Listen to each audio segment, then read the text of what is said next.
غیر مناسب معاملات ہیں۔ حکومت کی طرف سے خاموشی جو ہے وہ بتا رہی ہے کہ وہ بھی اس کے پیچھے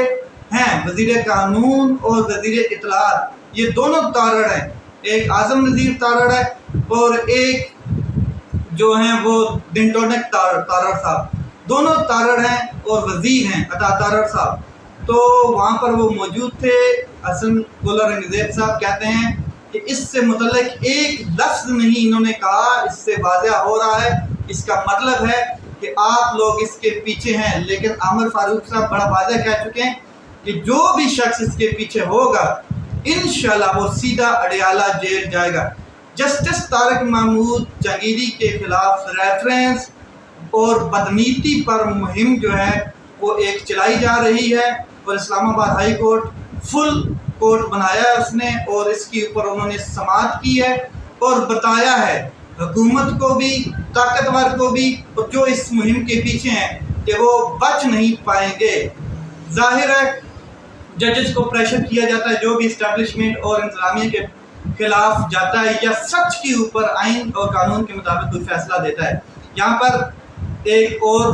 چیز میں آپ کو ایڈ کرتا جاؤں کہ ججز ہی پریشان ہیں تو پھر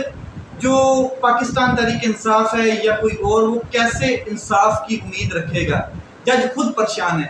اور یہ فارم 47 اور فارم 45 والا معاملہ جسٹس جہانگیری صاحب آج اس کی بھی سماعت تھی، تینوں وہاں حلقوں کے حوالے سے سماعت تھی، تینوں نے ذاتی طور پہ جو وہاں سے امیدوار جیتے ہیں وہ پیش ہوئے،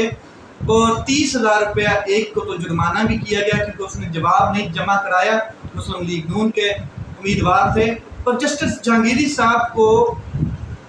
ایک عجیب و غریب قسم کے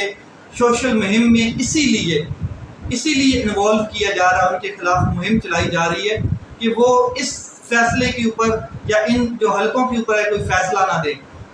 فارم 47 والا اور فارم 45 والا معاملہ، جیسے جو فیصل واڈا صاحب انہوں نے کہا تھا کہ ان فارمز کے اوپر چھولے رکھ کے کھائیں، تو یہ چھولے ہی لگ رہا ہے کہ کھائے جائیں گے، کیونکہ عدالتوں کے معاملات بالکل سامنے، جو بھی جج کسی لیول پہ آ کے فیصلہ کرنے کی کوشش کرتا ہے حق سچ کے اوپر، اس کے خلاف مہم چلائی جاتی ہے۔ یہاں پر ایک چھوٹی سی خبر اور میں آپ کے ساتھ ایڈ کر دوں۔ پہلے تو اس کیس کو چھٹیوں کے بعد کے لیے ملتوی کر دیا گیا ہے۔ یہ جو فل کورٹ کیس ہے اسلام آباد میں، آج فل کورٹ جو بیٹھی سوشل میڈیا کی مہم کے حوالے سے، اور ساتھ میں جو پی ٹی اے ہے اور اس کے علاوہ کیمرہ کو، پھر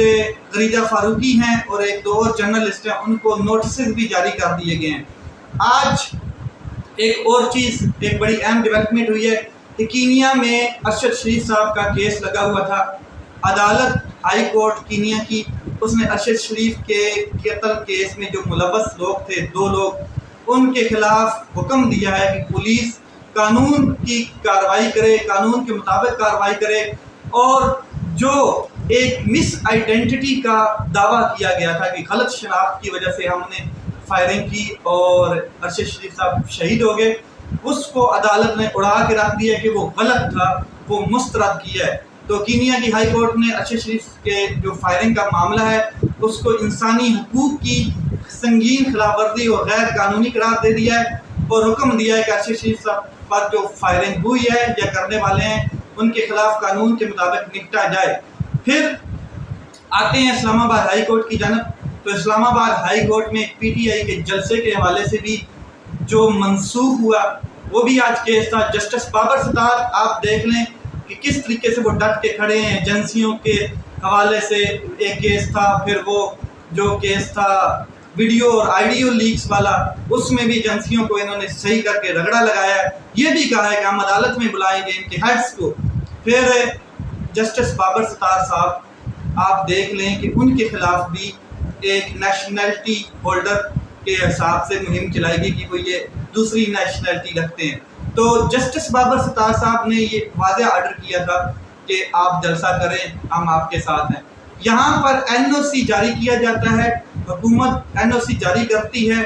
اور ڈپٹی کمشنر این او سی پہ سائن کرتے ہیں، اور کمشنر جو ہوتا ہے وہ چیف کمشنر اس کو سیٹاسائڈ کر دیتا ہے۔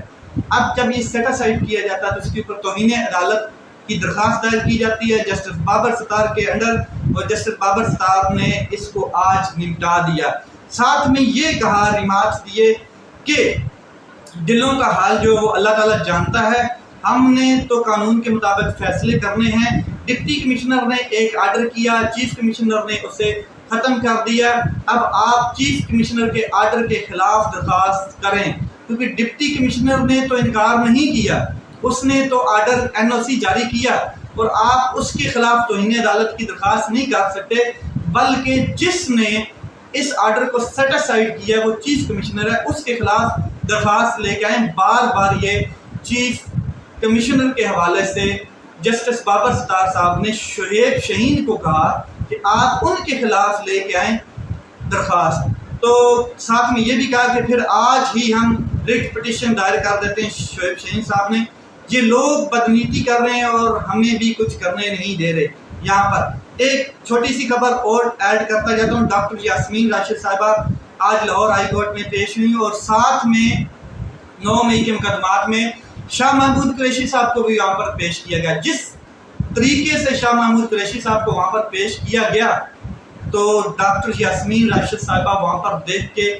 بڑے خفا ہوئی، بڑا غصہ ہوئی۔ جج صاحب کو مخاطب کرتے ہوئے کہا کہ آپ دیکھ لیں، ہمیشہ وقت ایک جیسا نہیں رہتا، یہ شخص پاکستان کا ٹاپ ترین وزیر خارجہ رہا ہے، آپ دیکھ لیں اس کے ہاتھ میں ہتھ کڑی ہے اور کس حالت میں پیش کیا گیا ہے۔ جج صاحب وقت ایک جیسا نہیں رہتا، حریفوں کو میں بتا دینا چاہتی ہوں کہ اتنا ظلم کریں کہ بعد میں وہ خود بھی برداشت کر سکیں، ہتھ کڑیاں کھلوائیں شاہ صاحب کی۔ تو جج صاحب نے آرڈر دیا کہ شاہ صاحب کی ہتھ کڑیاں جو ہیں وہ کھول دیں، مگر سب حیران ہو گئے۔ وہاں پر ڈاکٹر یاسمین راشد صاحبہ کینسر سروائیول ہیں، آپ کو پتہ ہے، بزرگ خاتون ہیں، اور ان کے اس غصے اور جذبے کو دیکھ کے کہ کتنے ماہ سے وہ خود جیل کے اندر ہیں، کبھی انہوں نے برہمی کا اظہار نہیں کیا، غصہ نہیں کیا، لیکن آج شاہ صاحب کو دیکھا اس حالت میں تو اپنے لیے نہیں، شاہ صاحب کے لیے وہ بول اٹھی، چیخ اٹھی کہ کس طریقے سے یہ کیا جا رہا ہے اور کس طریقے سے ایک ایسے وزیر خارجہ کو اس کے ساتھ سلوک کیا جا رہا ہے جس میں 24 گھنٹوں میں امریکہ کو جو اسرائیل کی اور فلسطین کی جنگ تھی اس کے لیے روکا، جس نے مغربی میڈیا اور ممالک کو ڈیپ پاکٹس سسٹم کہا، اور بہت کچھ اس نے کہا کہ ہم امریکہ کے ساتھ دوستی کریں گے، غلامی نہیں کریں گے، کام مل کے کریں گے مگر غلامی نہیں کریں گے۔ تو یہ جو شاہ محمود قریشی صاحب کے حوالے سے انہوں نے سٹینڈ لیا،